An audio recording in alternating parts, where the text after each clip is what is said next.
솔로몬이 여호와의 전과 자기의 궁궐을 20년 동안에 건축하기를 마치고 후람이 솔로몬에게 되돌려준 성읍들을 솔로몬이 건축하여 이스라엘 자손에게 거기에 거주하게 하니라. 솔로몬이 가서 하맛소바를 쳐서 점령하고 또 광야에서 다드모를 건축하고 하맛에서 모든 국구성들을 건축하고 또 윗 벳호론과 아랫 벳호론을 건축하되 성벽과 문과 문 빗장이 있게 하여 견고한 성읍으로 만들고 또 바알랏과 자기에게 있는 모든 국구성들과 모든 병거성들과 마병의 성들을 건축하고 솔로몬이 또 예루살렘과 레바논과 그가 다스리는 온 땅에 건축하고자 하던 것을 다 건축하니라.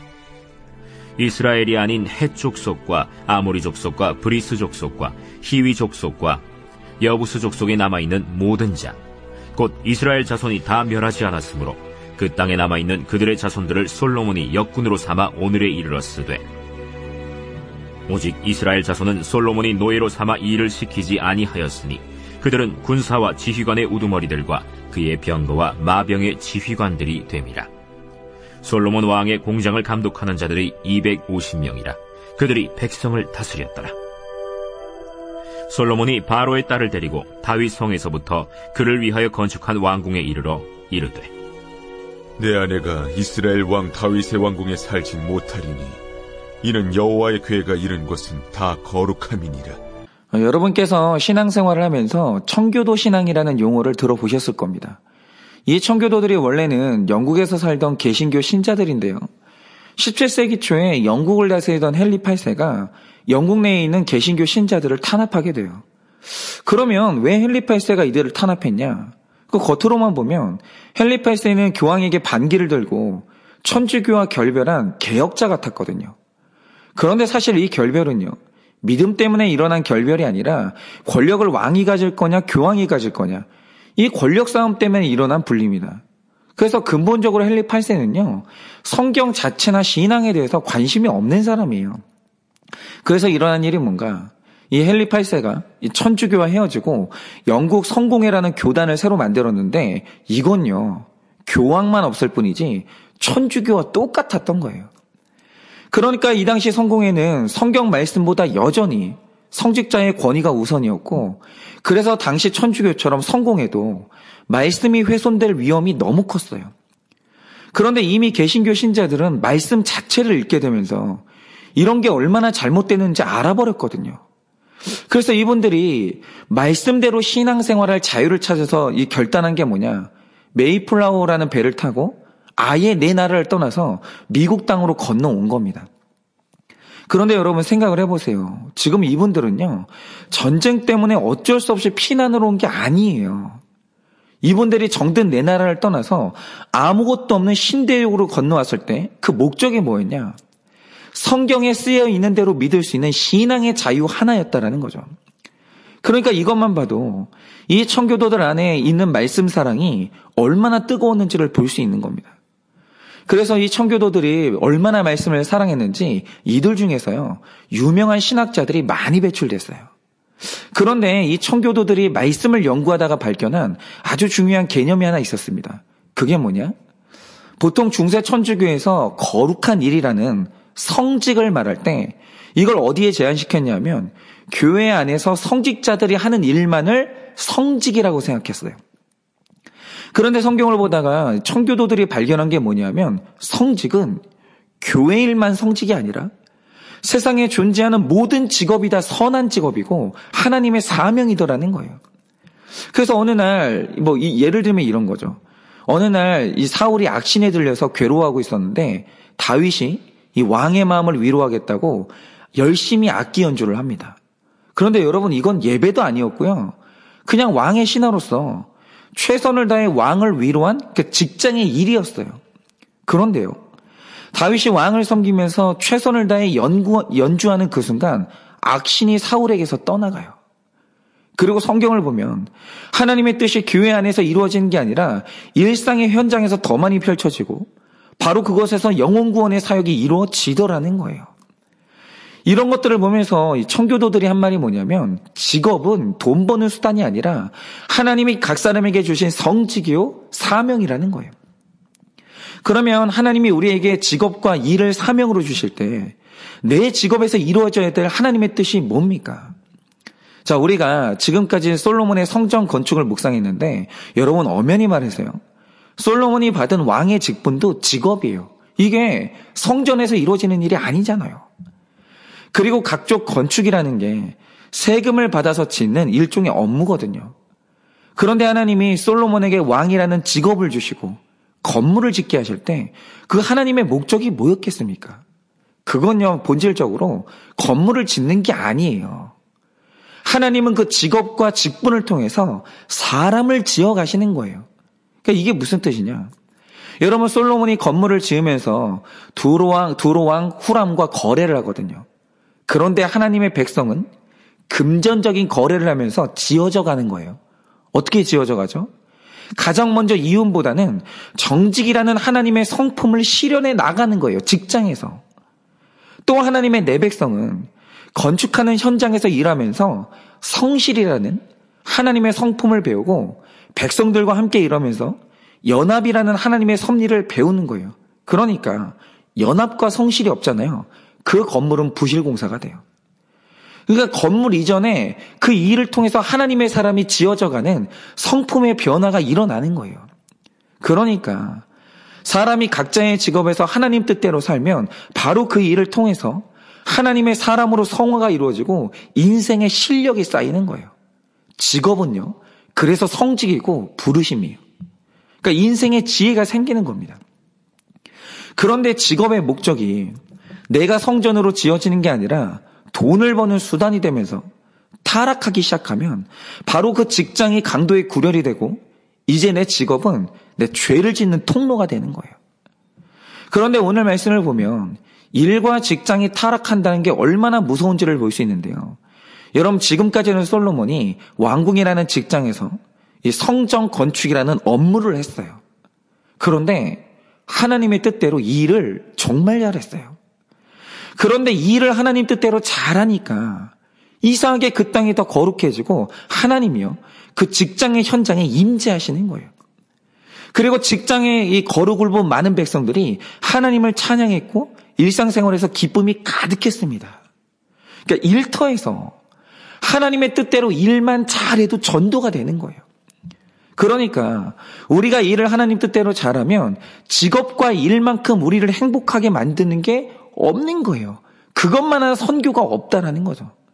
그런데 문제가 뭐냐? 이제 솔로몬이 이 일이 좀 손에 익었어요. 그리고 성공을 하면서 힘이 생겼어요. 그러자 오늘 말씀부터 솔로몬의 직업에서 타락이 시작되는 거예요.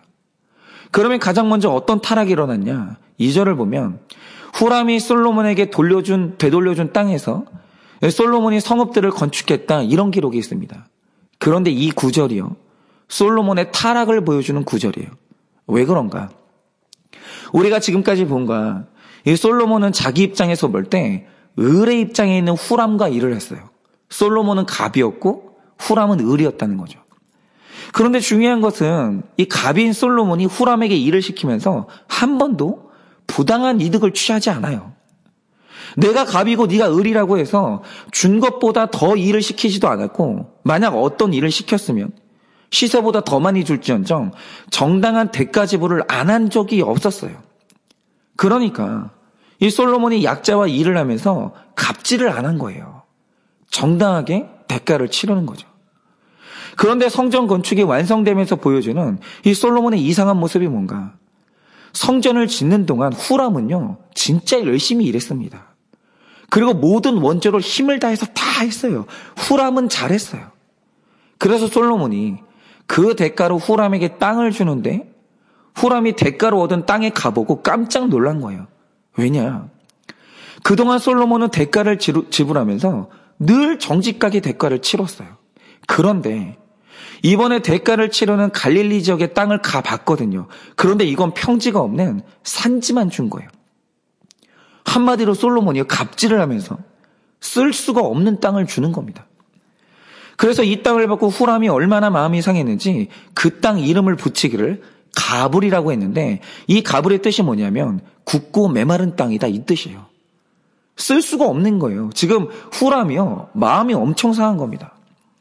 그래서 오늘 말씀을 보면 2절에서 오늘 후라며 그 쓸모없는 땅을 받아놓고 그대로 되돌려준 거예요. 그런데 바로 이 기록이 솔로몬의 타락이 가장 먼저 시작된 그 부분이에요. 뭐죠? 내 힘을 이용해서 불공정 거래를 하고 정당한 값을 치르지를 않는 거예요. 근데 이걸 갑질이라고 하는데, 여러분 우리가 이 갑질의 개념을 가질 때 사장님이 직원에게 하는 게 갑질이다, 이렇게만 생각하시면 그거 치우친 개념입니다. 여러분, 직원들이 사장에게 하는 갑질은 없습니까? 아니요, 있어요. 물론 힘이 있는 사장들이 직원에게 갑질할 때가 있지만, 내가 힘이 없다는 약자의 지위를 이용해서 일한 것보다 더 많은 대가를 받고 심지어 일을 하지도 않았는데 돈 벌기를 원하는 직원들의 갑질도 얼마나 많은지를 몰라요. 여러분, 우리가 사장이 됐든 직원이 됐든 내 직장에서 가장 먼저 실현해야 되는 거룩은 공정한 거래예요. 직원의 입장에서 내가 일을 했으면 그것에 대한 정당한 대가를 주는 게 사장의 거룩이에요. 그리고 내가 어떤 일을 했으면 일한 만큼의 보상을 받으려고 하는 게 바로 직원의 거룩이에요. 그런데 우리가 직장에서 거래할 때 일어나는 가장 최초의 죄악이 뭐냐면, 사장은요, 일한 것보다 적게 주려고 하고 직원은요, 일한 것보다 더 받으려고 하는 이 불공정 거래를 꿈꾸는 거예요. 그러니까 손해는 보기 싫은데 이득은 많이 얻고 싶은 거예요. 그런데 바로 이게 솔로몬이 저질렀던 가장 첫 번째 죄악이었다는 거예요. 근데 이 말 뜻이 뭐냐면, 우리 안에요, 이 죄악 의식이 뿌리 있게 자리를 잡고 있다라는 거예요. 그러니까 손해는 보기 싫어요. 그런데 더 많은 이득은 얻고 싶어요. 우리가 거래를 할 때요, 이런 불공정 거래를 하는 거예요. 그런데 여러분, 이게 직장에서만 있는 일입니까? 아니요. 이건 가정에서도 일어나요. 여러분, 가정에서는 부모는 부모의 직분이 있고 자녀는요, 자녀의 직분이 있어요. 그래서 부모는 부모의 직분을 다한 다음에 부모의 권위와 효도를 주장해야 되고, 자녀는요, 부모님께 순종하고 부모님을 섬긴 다음에 복받을 생각을 해야 돼요. 그런데 정말 이상한 게 뭐냐, 우리 부모님들이요, 자기 꿈, 내 돈 욕심, 내 인생을 찾아서요, 부모의 직분을 안 해요. 뭐 거기까지는 그럴 수 있어요. 그런데 정말 이상한 게 뭐냐, 부모는 부모의 사명을 저버려 놓고 아이들이 잘 자라기를 원하고 부모에게 순종하기를 또 원해요. 여러분, 부모의 가장 첫 번째 책무는 돈 벌어다 주는 게 아닙니다. 실컷 내 자아 실현, 내 인생 살아놓고 자녀들에게 비싼 돈 주면서 짜장면 사 먹으라고 돈 쥐어주면 그걸로 자기 일을 다 한 게 아니에요. 돈 주는 게 부모의 첫째 책무가 아니라는 거죠. 부모의 첫째 사명은 시간을 같이 보내면서 삶으로 거룩한 삶을 보여주는 거예요.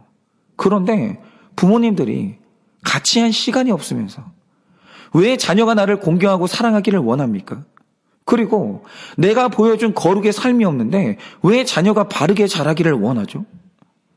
여러분, 우리가 자녀에게 주는 시간이 쓰다 남은 가불 같은 시간들인데, 그런 쓸모없는 시간과 정성을 쏟아놓고 자녀에게는요, 순종과 바른 삶을 요구하면 그게 바로 불공정 거래예요.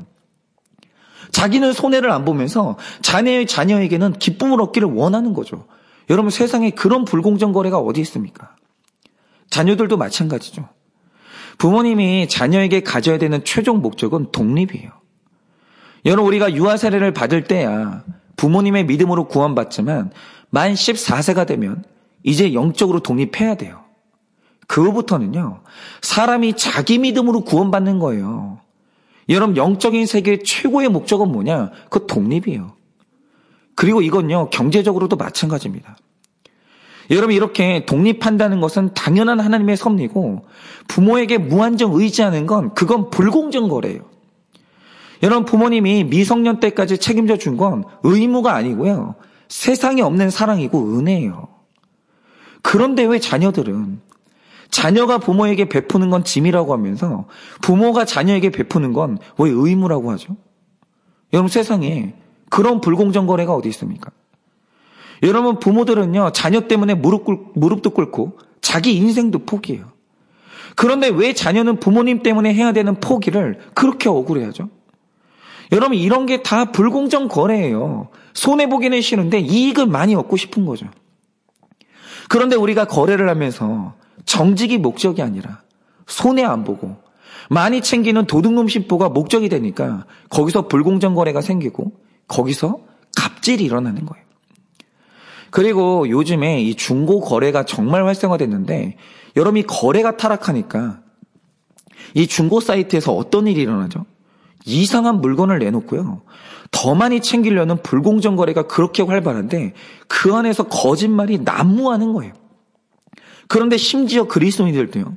중고 거래를 하면서 물건의 상태를 속여요. 그리고 최대한 더 많이 받으려고 하는 거예요. 속고 속이는 이 불공정 거래가요. 그리스도인들 안에서도 난무하는 거예요. 여러분 그런데 이게 솔로몬이 지었던 그 죄예요. 불공정 거래. 그런데 여러분 이 적게 손해보고 많은 이익을 내고자 하는 그 마음이 솔로몬에게 있어서 가장 먼저 시작됐던 바로 그 타락이에요. 여러분 이 각자의 자리에서 우리가 불공정 거래를 끊어야 돼요. 일 시켰으면 그만큼 주고 일한 만큼 받아야 돼요. 그리고 나의 삶의 모든 영역에서 내가 뿌린 만큼 기대하고 기대하는 바가 크면 더 많이 쏟아내야 되는 거예요. 여러분 그러지 않겠습니까? 이렇게 내가 있는 현장에서 정직이 목적이 되면 바로 그 일이 성직이 되는 거예요. 여러분 우리가 공정한 거래만 잘해도요. 거기에 선교의 현장이 되고 거기서 하나님이 영광을 받으시는 겁니다. 그리고 오늘 본문을 다 다룰 수는 없어서 하나만 더 보자면 7절에서 10절을 보면 두 번째 타락이 나와요. 솔로몬이 성전 건축을 마치고 이제 다른 건축을 시작하는데 이때부터 이상한 일이 일어납니다. 그게 뭐냐? 성전 건축을 할 때는 안 그랬는데 등 따시고 배불러지자 이 이스라엘 안에서 일어난 일이 뭡니까? 지금 솔로몬이 하는 건축들이 이스라엘의 입장에서 보면 내 나라 내 집을 건설하는 거잖아요. 그래서 이전까지는 백성이 힘을 모아서 함께 건축을 했는데 나라의 국력이 올라가고 살만해지니까 이스라엘 백성들이 자기 집을 지으면서 자기 수고를 안 하는 거예요. 그리고 그 일을 누가 하느냐? 이스라엘 땅에 남아있던 이방인들이죠. 헷 족속과 아모리 족속과 브리스 족속과 히위 족속과 여부스 족속들을 나 대신 수고시키는 거예요. 그런데 내 집을 지으면서 내 손과 발의 수고가 아니라 다른 사람이 수고하게 만드는 게 모든 무너짐의 시작이라는 걸 아십니까? 제가 역사책을 보면서 이 로마 제국을 분석한 책이 압도적으로 많은데 역사가들이 관심을 갖는 대부분의 이제 부분이 어디냐? 언제부터 그 강력했던 로마가 무너졌냐라는 거예요. 그런데 제가 책을 보면 역사가들이 일치하는 견해가 하나 있더라고요. 그게 뭐냐? 원래 기본적으로 로마의 군대는요, 시민 군대였어요. 그러니까 원래 로마는 내 나라 지키고 내 나라 영토를 확장할 때 다른 사람의 손을 빌린 적이 없어요. 언제나 로마의 군대는 로마 시민들이 감당했고 그래서 로마의 군대는 강력했어요. 왜냐하면 내가 싸울 때 내가 싸우는 것은 내 가정을 지키고 내 자녀를 지키는 일이었거든요. 그런데 어느 날부터 로마가 힘이 있어지고 살만해지자 나태함이 들어왔는데 그 나태함이 어디에서 나타났냐? 로마 사람들이 내 집을 세우면서 이제 자기가 수고를 안 하는 거예요. 그리고 점점 군대를 조직할 때 돈을 주고 용병을 쓰는 거예요. 근데 바로 이때부터 로마의 군대가 약해졌고 군대가 약해지니까 침략이 시작된 거예요. 그런데 오늘 솔로몬이요, 이러고 있는 거예요. 여러분 물론 우리가 내 인생의 집을 지을 때 나 혼자 지을 수는 없죠. 때로는 도움도 받고 협력도 해야 되죠. 그러나 내 집을 지을 때 원칙이 뭡니까? 내 수고가 가장 많아야 되는 거예요. 내가 흘린 땀이 가장 많아야 되는 거예요. 그런데 그게 싫다고 내 집을 지을 때 남의 수고를 바라면 그 즉시 그 건물에는요, 부실한 부분이 생겨요. 반드시 그렇습니다. 그래서 내가 일을 안 해도요, 건물을 지을 때 집주인은 거기 서 있기라도 해야 돼요. 그런데 여러분 이게 교회든 가정이든 직장이든 마찬가지입니다. 하나님이 우리에게 직업, 직분을 주실 때 바라는 것은 함께 수고하되 내 손과 발의 수고가 가장 많아야 된다라는 거예요. 여러분 이것은요, 남이 채워줄 수 없는 부분이 있는 거예요. 근데 이상한 게 뭔지 아세요? 저희 교회도 이제 나중에 목장을 하면 식사 모임을 하겠지만 이 소그룹 모임에 가보면 뜨거움이 없고 사랑이 없는 곳이 있어요. 모래알 같은 거죠. 그런데 그런 곳들의 특징이 뭔지 아십니까? 목장에 식사를 할 때요. 내 손과 발의 수고로 대접하는 게 아니라 돈으로 해요. 제가 예전 교회에서 이제 이 신방을 다녀보면 이게 돈 많고 잘 사는 지역일수록 직접 이 요리하는 수고를 안 해요. 거기는 다 있잖아요. 돈 주고 외식시키거나 도시락 시켜 먹어요. 그런데 이게 아무것도 아닌 것 같아도요. 수고하고 땀 흘리지 않고 남에게 일 시킬 때 분명히 부실한 게 있어요. 반면에 어떤 소그룹을 가면 제가 그곳에서 이제 공통적으로 느끼는 게 뭐냐면 이 모임은 사랑이 많아요. 끈끈해요. 그런데 이분들이 공동체에서 어디에서 사랑을 느끼냐? 의외로요. 내 목장 내 모임을 세우면서 내 순서가 되잖아요. 내가 수고하고 내가 땀 흘려서 대접하는 거예요. 그런데 음식이 맛있어서가 아니고 여러분 맛있기로 외식을 따라갈 수 없죠. 근데 맛이 문제가 아니라 이 수고와 땀을 통해서 우리 공동체원들이요. 사랑을 느끼는 거예요. 그런데 이게요. 대체가 안 돼요. 그런데 어김없이 수고하고 땀 흘리는 그곳에서 사람들이 사랑을 느껴요. 그런데 이게 뭐냐? 바로 이게 성실이에요. 여러분 우리가 일과 직분을 감당할 때 하나님이 바라시는 두 번째 선은 성실하라는 거예요. 여러분 가정도 마찬가지입니다. 지금 우리의 가정의 문제에 있어서 제일 우려되는 게 뭐냐면 부모님들이요. 자녀를 양육할 때 자꾸 내 땀을 안 흘려요. 내 수고를 안 해요. 그리고 하는 게 뭐냐면 돈을 준 다음에 남이 수고하게 하는 거예요. 그런데 여러분 아무리 비싼 돈을 내고 좋은 학원, 아무리 좋은 교회를 만나도요. 내 자녀를 세우면서 부모님의 수고, 부모님의 눈물, 부모님의 땀이 제일 많이 흐르지 않으면 우리 자녀들은 절대로 거룩하게 세워지지 않아요. 건강하게 세워지지 않습니다.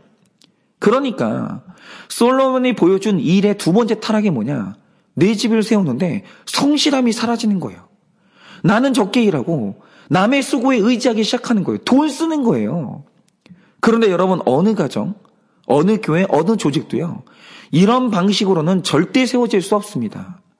내가 아니라 내 돈 가지고 남이 수고하게 만들면 반드시요.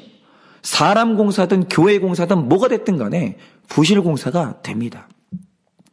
여러분 우리는 모든 일을 할 때 함께 하는 거예요. 내 자녀도요. 나 혼자 세울 수 없어요. 모든 건축, 모든 일은 함께 하는 거예요. 그러나 여러분 그 교회는 그 교회 성도의 수고가 가장 많아야 되고 그 가정은요. 그 부모님의 수고가 가장 많아야 되고 직장에서는 주인의 헌신과 수고가 가장 많아야 되는 거예요. 그래야 뭐든지 문제없이 잘 세워지는 겁니다. 여러분 그러니 오늘도 이 직장에서 정직과 성실을 적용하시기를 바라요. 그리고 가정에서 모든 영역에서 여러분 정직과 성실을 적용하세요. 그래서 우리의 직분과 일이 성직이 되고 거기서 거룩함의 열매가 맺어질 수 있기를 예수님의 이름으로 축원을 드립니다.